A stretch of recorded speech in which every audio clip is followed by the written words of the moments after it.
ஸ்ரீமதே ராமானுஜாய நமக. ஸ்ரீமதே நிகமாந்த மகாதேசிகாய நமக.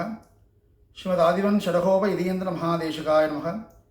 ஸ்ரீமதே ஸ்ரீ லக்ஷ்மீ நரசிம்ம தேவபாதகாதேவக. ஸ்ரீவன் ஷடகோப ஸ்ரீ நாராயண இதீந்திர மகாதேசிகாய நமக. ஸ்ரீமதே ஸ்ரீவன் ஷடகோப ஸ்ரீ ரங்கநாத இதீந்திர மகாதேசிகாய நமக. அஸ்மத் குருப்ஷோ நமக. श्रीमान वेंकनाथार्य कवितार्किकश्री वेदांताचार्यवर्यो मे सन्निधत्तां सदा कृति. கிருஷ்ணாவதாரம். கிருஷ்ணன் அப்படின்னாலே லோகத்துக்கு எல்லாருக்கும் சந்தோஷத்தை கொடுக்கக்கூடியவன் தான் கிருஷ்ணன். ஸ்ரீ ஜெயந்தி வேறு வந்துட்டுருக்கு. இப்போ நம்ம இந்த வீடியோவில் ஒரு முக்கியமான ஒரு விஷயத்தை அனுபவிக்க போகிறோம். என்ன அப்படின்னா, ஆழ்வார்களோட பாசுரங்களை பார்த்தா எல்லா அவதாரத்தை விட ஸ்ரீ கிருஷ்ணாவதாரத்துக்கு பாசுரங்கள், மங்களாசாச பாசுரங்கள் ஜாஸ்தியாக இருக்கும். எதுக்காக? இந்த ஓரவஞ்சனை.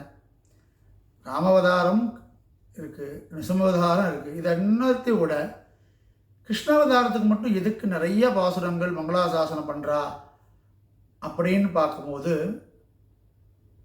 பெரியாழ்வார் திருமொழிக்கு உச்சதவாக் சிகாமணிகளான சுவாமி மணவாள மாமணிகளோட வியாக்கியானம், பெரியாழ்வார் திருமொழியோட 400 பாசுரங்களுக்கான பெரியவாச்சான் பிள்ளையோட வியாக்கியானம் செல்லடிச்சு போயிடுத்து. அந்த 400 பாசுரங்களுக்கு மட்டும் சுவாமி மணவாள மாமணிகள் வியாக்கியானம் அனுகிரகம் பண்ணியிருக்கார். அதனோட அவதாரிக்கையில் இதை பற்றி ஒரு விளக்கம் கொடுக்குறார் சுவாமி மாமணிகள். ரொம்ப ஆச்சரியமான ஒரு விளக்கம், ரொம்ப சுவையான ஒரு 2 இது கொடுத்துருக்கார். அதுக்கு காரணம் கொடுத்துருக்கார். முதல்ல என்ன எப்படி சாய்கிறார்னா, அதை பற்றி வாசிக்கிறேன், வாசித்து அர்த்தம் பார்ப்போம். ஆழ்வார்கள் எல்லோரும் கிருஷ்ணாவதாரம் வென்றவாறே போரமண்டி இருப்பார்கள். ஆழ்வார்கள்னா கிருஷ்ணாவதாரத்தையே மண்டி இருப்பாளே. அதுக்கடி எதனால் அப்படின்னா, அல்லாத அவதாரங்கள் போலன்றைக்கே சமகாலமாகையாலே ஒரு செவ்வாய்க்கிழமை முற்பட பெற்றிலோம் பாவியேன் பலிலே பட்டுத்தரிப்பதே என்னும் விழவும் பரிவர் தேட்டமான அவதாரமாகையாலே அத்து அனுசந்தைக்கையால் வந்த வைத்தறிச்சலுங்கிறார். ஐயோ, என்ன வைத்தறிச்சல்ட்டேல, என்னடா வைத்தறிச்சல் அப்படின்னா, ஒருத்தனுக்கு நல்லா மாம்பழம் சாப்பிட்ணுன்னு ஆசை. எங்கள் சுவாமி இருக்கிற அதே உபமானம் தான். மாம்பழம் சாப்பிட்ணுன்னு ஆசை, மல்கோவா மாம்பழம். காசெல்லாம் சேர்த்து வச்சுருந்தா கடையில் போய் வாங்கிட்டு வந்துட்டான். யாரும் கொடுக்காம தான் மட்டும் சாப்பிடணும்னு ஆசைப்பட்டுட்டான். நல்லா அலம்பின்ட்டான். கத்தி எடுத்து கட் பண்ணிட்டு நேராக கொல்லப்பக்கத்தை போய் உட்காந்துட்டான். சாப்பிட வாயில் ஒரு துண்டு வைக்கும்போது பல்லப்பட்டு கீழே வந்துச்சு. எவ்வளோ கஷ்டமாக இருக்கும். மாம்பழமே வாங்கலேனாலும் பண்ணலேனாலும் இப்போ கூட வருத்தம் இருக்காது. ஆனால் பக்கத்தில் பெடுத்தேன்னு அடிச்சு போகணும். அந்த மொத்த பழமும் சாப்பிட்டாலுமே அந்த பழத்தில் ஒரு 20 துண்டு வந்திருந்தாலும் 19 துண்டு அவன் சாப்பிட்டாலும் ஒரு துண்டு போயிடுத்தேங்கிற வருத்தம் அவனுக்கு இருக்குமோனோ. அதே மாதிரி தான் எல்லா அவதாரங்களுமே இருந்தாலும் ஆழ்வார்கள் அவதாரம் பண்ணது பூரா துவாபர யுகத்தோட கடைசியிலையும் கலியுகத்தோட பிராரம்பத்திலையும்.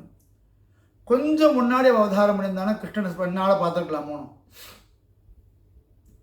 அதான் ஒரு செவ்வாய்க்கிழமை முன்னாடி பிறந்திருந்தா, அதாவது ஒரு கொஞ்ச நாள் அவள் முன்னாடி அவதாரம் பண்ணியிருந்தான்னா கிருஷ்ணனை பார்த்துருக்கலாமோன்னு அவள் கண்ணால். தெரியும் கிருஷ்ணன் என்ன சொல்கிறான், வாசுதேவ சர்வமிதி சமஹாத்மா சுதுர்லபகாம் கீதையில் சொல்லிட்டு இருக்கான்.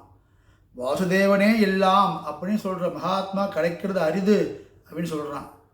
ஏன்னா அதே நம்மாழ்வார் களி பிறந்து 42ஆவது அவதாரம் பண்ண நம்மாழ்வார் உண்ணும் சோறு பருகு நீர் தின்னும் வெற்றிலை எல்லாம் கண்ணன்.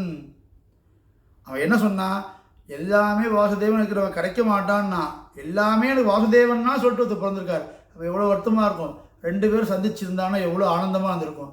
அது கிடைக்காம போயிடுத்தேன்னு வருத்தரிச்சு வரும்போது, நமக்கு ஒரு பொருள் ரொம்ப தூரமாக ஒரு பொருள் இருக்குன்னா அதை பற்றி நம்ம அடிக்கடி பேசி வருத்தப்பட்டுக்க மாட்டோம். கிட்டக்க ஒரு பொருளை இழந்துட்டோன்னா அதை பற்றி அடிக்கடி பேசுவோமோ. ஐயோ கிடச்சி போயிடுது, கிட்டக்க போயிடுது சொல்லுவோமோனா. அதனால தான் ஆழ்வார்களோட பாசுரங்களில் தங்களுடைய கிட்டக்கு ஒரு பொருளை இழந்துட்டாங்கிறதுனால வந்த வருத்தத்தினால நிறைய பாசுரங்கள் கிருஷ்ணனுக்கு அப்படிங்கிறது முதல் அர்த்தம் சாதிச்சார்.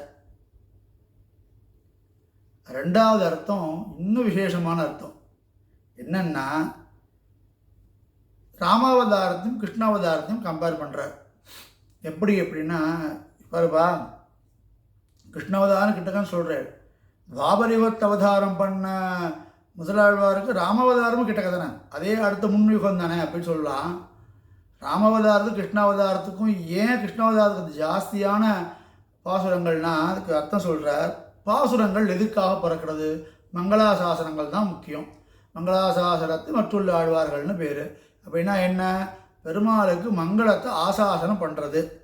நீ நன்னாரு பல்லாண்டு பல்லாண்டு உன் சேவடி செவ்வி திருக்காப்புன்னு தான் நம்ம பல்லாண்டு தொடங்கி தான் நம்ம பாசுரங்களை சேவைகாலம் பண்ணுறதுன்ற வழக்கத்தை வச்சுருக்கோம். அப்போ மங்களாசாசனம் பண்ணுறது பல்லாண்டு சொல்கிறது தான் பாசுரத்தோட முதல் குறிக்கோள் தெரிஞ்சு போயிடுது. யாருக்கு மங்களாசாசனம் பண்ணணும்?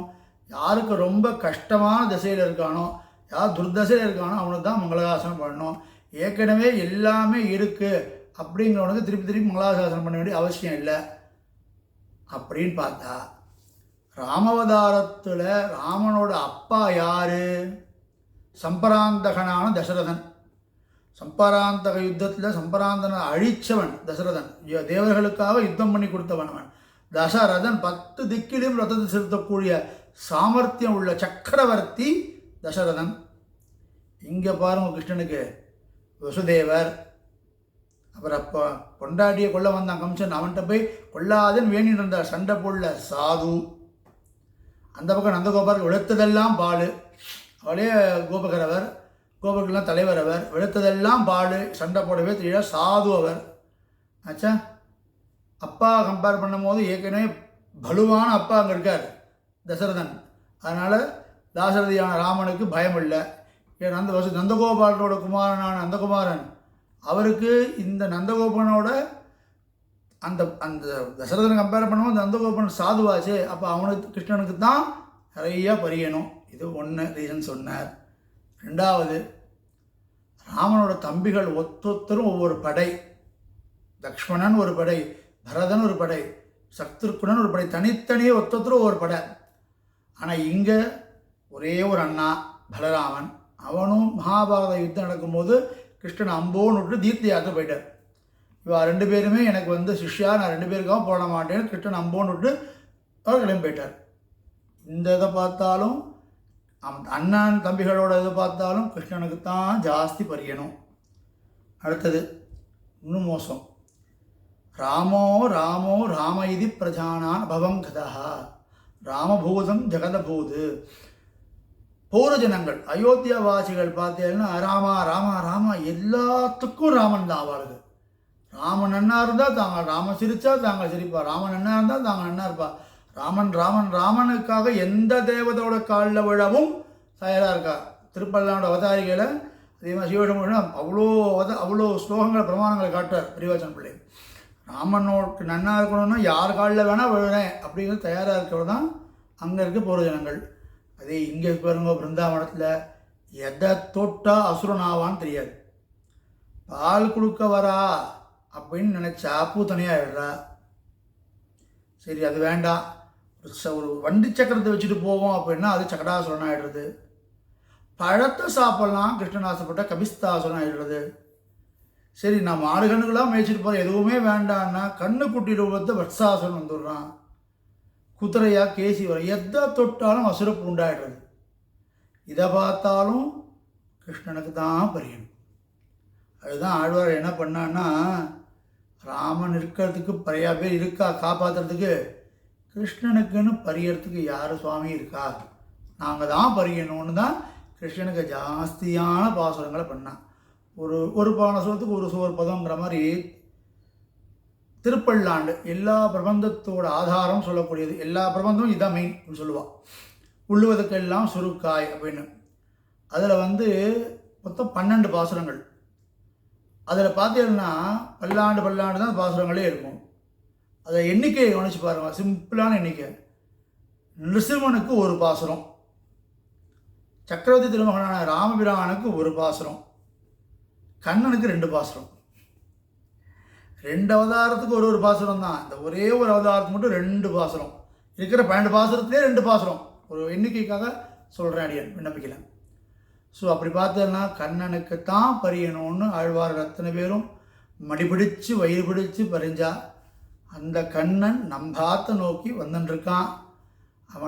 அவனை ஸ்ரீஜெயந்தி அன்னைக்கு மாக்கோளம் போட்டு ஆற்றுக்குள்ளே அழிச்சின்னு வந்து திருவாராதனம் பண்ணி தெரிஞ்ச ஸ்லோகங்களை சொல்லி நம்ம கையால் பண்ண பதார்த்தங்களை, கடையில் வாங்காத நம்ம கையால் பண்ண பதார்த்தங்களை அவனுக்கு அம்சி பண்ணி ஒரு பிரசாதம் பண்ணுங்கோ, ஒரே ஒரு லட்டு பண்ணுங்கோ, ஒரு வகையில் ஸ்வீட் பண்ணுங்கோ, நீங்கள் பண்ணுங்கோ.